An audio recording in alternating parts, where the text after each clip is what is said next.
Hello नमस्कार, मैं doctor Rajneesh Kumar आप सभी का एक बार फिर से हार्दिक स्वागत करता हूं। आज मैं बातचीत करूंगा हिंदी साहित्य के अंतर्गत होने वाले विभिन्न आंदोलनों पर। इन आंदोलनों को आधार बनाकर किस तरह से ऑब्जेक्टिव सवाल पूछे जाते हैं उस पर हम चर्चा करेंगे।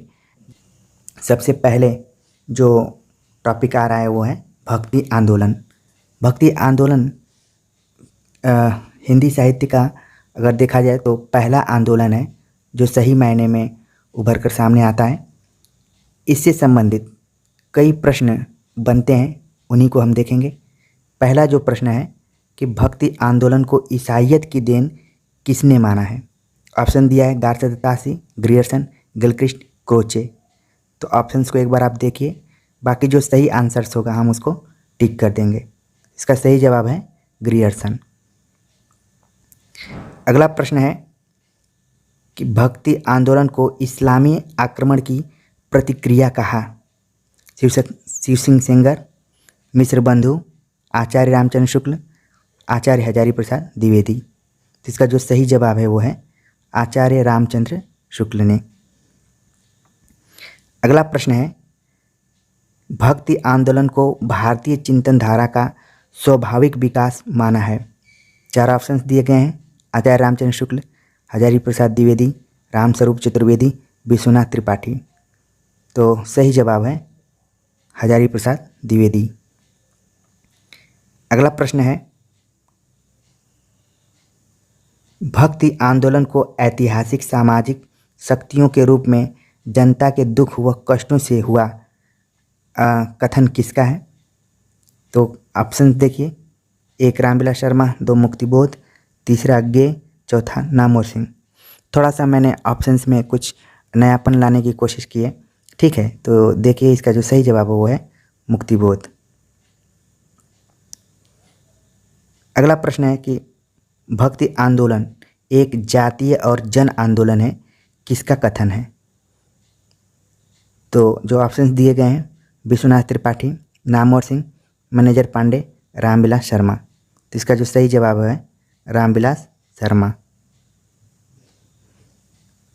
अगला प्रश्न है बहुत ही इंपॉर्टेंट प्रश्न है, भक्ति का जो सोता दक्षिण की ओर से धीरे धीरे उत्तर भारत की ओर पहले से ही आ रहा था, उसे राजनीतिक परिवर्तन के कारण शून्य पड़ते हुए जनता के हृदय में फैलने के लिए पूरा स्थान मिला। ये कथन किसके द्वारा कहा गया है। तो ऑप्शंस जो दिए गए हैं उनमें मिश्र बंधु, रामचंद्र शुक्ल, हजारी प्रसाद द्विवेदी और रामविलास शर्मा का नाम दिया गया है। तो जो सही जवाब है वो है रामचंद्र शुक्ल। अगला प्रश्न है भक्ति द्राविड़ उपजे लाए रामानंद। भक्ति द्राविड़ उपजे उत्तर लाए रामानंद, इसमें उत्तर शब्द छूट गया है, ठीक है। भक्ति द्राविड़ उपजे उत्तर लाए रामानंद, ये पंक्ति किसकी है। तो ऑप्शन दिया गया है रामानंद, कबीर, सूर, रैदास। तो इसका सही जवाब है कबीर। अगला प्रश्न है बिजली की चमक के समान अचानक समस्त पुराने धार्मिक मतों के अंधकार के ऊपर एक नई बात दिखाई दी। भक्ति आंदोलन के संदर्भ में किसका कथन है। तो ऑप्शंस जो दिए गए हैं चारों, Garth दत्तासी, Grierson, Gilchrist, Ramchandra Shukla. तो इसमें जो सही जवाब है वो है ग्रियर्सन। अगला प्रश्न काफ़ी चर्चित प्रश्न है, लगातार परीक्षाओं में आता है। अपने पौरुष से हताश जाति के लिए भगवान की शक्ति और करुणा की ओर ध्यान ले जाने के अतिरिक्त दूसरा मार्ग ही क्या था। कथन किसका है। ऑप्शंस दिया गया है मिश्र बंधु, रामचंद्र शुक्ल, हजारी प्रसाद द्विवेदी, चौथी राम। तो इसका जो सही जवाब है वो है रामचंद्र शुक्ल। ये भी प्रश्न काफ़ी बार एग्जाम में पूछा गया है, लेकिन जोर देकर यह कहना चाहता हूँ कि अगर इस्लाम न आया होता तो भी इस साहित्य का 12 आना वैसा ही होता जैसा आज है। यह कथन किसका है। तो जो सवाल पूछा गया है ऑप्शंस में दिया गया है रामचंद्र शुक्ल, हजारी प्रसाद द्विवेदी, नामवर सिंह, मैनेजर पांडे। तो इसका सही जवाब है हजारी प्रसाद द्विवेदी। अगला प्रश्न है, भक्ति काल को स्वर्ण युग माना था। किसने भक्ति काल को स्वर्ण युग माना था? ऑप्शंस दिया गया है, ताशी, ग्रियर्सन, रामचंद्र शुक्ल, हजारी प्रसाद द्विवेदी। तो ग्रियर्सन ने भक्ति काल को स्वर्ण काल या स्वर्ण युग माना था। अगला प्रश्न है कि भक्ति काल आंदोलन को लोक जागरण काल कहा था। लोक जागरण काल कहा था, किसने कहा था? ऑप्शंस दिया गया है नीचे, रामचंद्र शुक्ल, रामविलास शर्मा, नामवर सिंह, हजारी प्रसाद द्विवेदी। तो सही जवाब है रामविलास शर्मा। अगला प्रश्न, भक्ति आंदोलन को लोक जागरण कहा। ऊपर जो प्रश्न था उसमें लोक जागरण काल कहा था और यहाँ पर लोक जागरण, तो थोड़ा सा डिफरेंस है, ठीक है। तो इसको ध्यान देना है दोनों प्रश्नों को। ऑप्शन दिया गया है रामचंद्र शुक्ल, रामविलास शर्मा, नामवर सिंह, हजारी प्रसाद द्विवेदी। सही जवाब है हजारी प्रसाद द्विवेदी। अगला प्रश्न है, भक्ति आंदोलन में शिल्पियों और जाटों किसानों की भूमिका को माना है। ऑप्शंस दिए गए हैं, रामचंद्र शुक्ल, रामविलास शर्मा, नामवर सिंह, इरफान हबीब। तो इसका जो सही जवाब है वो है इरफान हबीब। तो ये तो भक्ति काल के आंदोलन पर संबंधित सवाल थे। अब हिंदी साहित्य में जो दूसरा आंदोलन सामने उभर कर आता है वो है नवजागरण, ठीक है। नवजागरण, पुनर्जागरण, सुधार काल, ये सब आंदोलन के रूप में देखे जाते हैं हिंदी साहित्य में। तो खासतौर से नवजागरण पर किस प्रकार से सवाल बनता है उसको हम देखेंगे। पहला सवाल है कि पुनर्जागरण काल कहा जाता है, तो युगों का नाम दिया गया है इसमें, भारतेंदु युग, द्विवेदी युग, छायावाद, प्रगतिवाद। इसका सही जवाब है भारतेंदु युग को पुनर्जागरण काल कहा जाता है। अगला प्रश्न है, आधुनिक काल को नवजागरण काल की संज्ञा दिया था। किसने दिया था? ये विचारक का नाम इसमें पूछा जा रहा है। रामचंद्र शुक्ल, रामविलास शर्मा, नामवर सिंह, राम स्वरूप चतुर्वेदी। तो नवजागरण काल की संज्ञा दिया था रामविलास शर्मा ने। अगला प्रश्न है, नवजागरण या हिंदी नवजागरण राष्ट्रीय स्वाधीनता का सामाजिक, राजनीतिक, सांस्कृतिक आंदोलन है। कथन किसका है? ऑप्शंस दिया गया है, रामचंद्र शुक्ल, रामविलास शर्मा, नामवर सिंह, रामस्वरूप चतुर्वेदी। सही जवाब है रामविलास शर्मा। अगला प्रश्न है कि पुनर्जागरण दो जातीय संस्कृतियों की टकराहट से उत्पन्न रचनात्मक ऊर्जा है। यह कथन किसका है? ऑप्शन दिया गया है, रामचंद्र शुक्ल, रामविलास शर्मा, नामवर सिंह, रामस्वरूप चतुर्वेदी। इसका जो सही जवाब है वो है रामस्वरूप चतुर्वेदी ने माना था कि पुनर्जागरण दो जातीय संस्कृतियों की टकराहट से उत्पन्न रचनात्मक ऊर्जा है।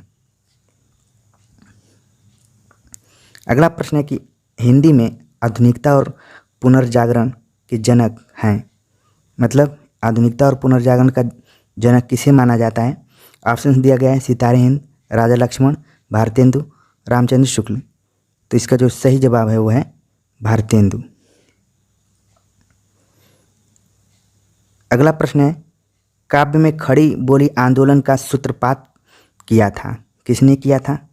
भारतेंदु, अयोध्या प्रसाद खत्री, श्रीधर पाठक, अयोध्या सिंह उपाध्याय हरिऔध। तो इसका जो सही जवाब है वो है अयोध्या प्रसाद खत्री, जिन्होंने खड़ी बोली में पद्य नाम से एक पुस्तक भी लिखा था और खड़ी बोली आंदोलन में बढ़ चढ़ कर हिस्सा लिया था। एक तरीके से इन्होंने इसका सूत्रपात ही किया था। अगला प्रश्न है, सुधार काल है, किस युग को कहा जाता है सुधार काल? वही ऑप्शंस फिर से, भारतेंदु युग, द्विवेदी युग, छायावाद, प्रयोगवाद। तो इसका जो सही जवाब है वो है द्विवेदी युग। अगला प्रश्न है, छायावाद उस राष्ट्रीय जागरण की अभिव्यक्ति है जो एक ओर पुरानी रूढ़ियों से मुक्ति चाहता था और दूसरी ओर विदेशी पराधीनता से। कथन किसका है? रामचंद्र शुक्ल, रामविलास शर्मा, नामवर सिंह, रामस्वरूप चतुर्वेदी। इसका जो सही जवाब है वो है नामवर सिंह। हमने नवजागरण पर आधारित प्रश्नों को हल किया। अब जो तीसरी प्रवृत्ति यानी कि तीसरा आंदोलन आ रहा है वो है नई कविता आंदोलन। ठीक है, नई कविता से संबंधित जो भी प्रश्न होंगे उनको हम हल करेंगे। देखते हैं। नई कविता वैविध्यमय जीवन के प्रति आत्मचेतस व्यक्ति की प्रतिक्रिया है। यह कथन किसके द्वारा कहा गया है? ऑप्शन दिया है अज्ञेय, मुक्तिबोध, रामविलास शर्मा और नामवर सिंह। ठीक है, तो इसका जो सही जवाब है वो है मुक्तिबोध। अगला प्रश्न है, युग मिलान करना है। ठीक है, कि कौन से युग में इसमें सही है? अ कविता श्याम परमार, सही है। युद्धवादी कविता राम सिंह, सही है। वाम कविता परमानंद श्रीवास्तव, सही है। सहज कविता रविंद्र भरमर, सही है। मतलब उपयुक्त सभी सही हैं। तो एक तरीके से ये तो एक ही बार में मैंने प्रश्न बना दिया था, लेकिन अलग अलग भी सवाल पूछे जा सकते हैं कि अ कविता के प्रवर्तक कौन है, या फिर जिन कविताओं के बारे में बात की गई है उसके प्रवर्तक का नाम पूछ सकता है, और ये एक आंदोलन के रूप में इनका अध्ययन करना है। ठीक है, तो ये नई कविता पर हमने बात कर लिया। इसके अंतर्गत आपको तार सप्तक इत्यादि पर भी थोड़ा ध्यान देना होगा, जिस पर कि मैंने वीडियो लेक्चर बनाया है, आप प्लेलिस्ट में जाकर देख सकते हैं। अब हम बात करेंगे कहानी आंदोलन पर। ठीक है, नई कविता आंदोलन के बाद कहानी आंदोलन है, उस पर भी युग्म मिलान करना है, जिससे कि आपके एक ही साथ कई प्रश्न उत्तर तैयार हो सकते हैं। जिसमें कि पहला है कि नई कहानी आंदोलन जो चला था उसके प्रवर्तकों में नाम किसका किसका आता है? राजेंद्र यादव, मोहन राकेश, कमलेश्वर का नाम आता है। अ कहानी गंगा प्रसाद विमल, सही है। सचेतन कहानी महीप सिंह, सहज कहानी अमृत राय, समांतर कहानी कमलेश्वर। तो मतलब उपयुक्त सभी सही हैं। आप ध्यान दीजिए कि कमलेश्वर नई कहानी में भी हैं और समानांतर कहानी के अंतर्गत भी इन्हें रखा गया है। तो हो सकता है कि पेपर सेट करने वाला ये भी पूछ सकता है कि नई कहानी आंदोलन और समांतर कहानी आंदोलन में शामिल होने वाला इकलौता कहानीकार कौन सा है? तो कमलेश्वर का नाम वहाँ पर आएगा। तो इस तरीके से हमने हिंदी साहित्य के अंतर्गत जो विभिन्न आंदोलन हुए हैं उन पर चर्चा किया। आप सभी को ये वीडियो पसंद आई होगी, कमेंट्स कर ज़रूर बताइए और अपने दोस्तों तक इसे शेयर कीजिए और प्रोत्साहित कीजिए उनको सब्सक्राइब करने के लिए। मैं एक बार गुजारिश कर रहा हूँ कि आप चैनल को सब्सक्राइब भी कीजिए और ज़्यादा से ज़्यादा लोगों तक इसको पहुँचाइए। मिलते हैं एक नए टॉपिक के साथ, तब तक के लिए नमस्कार।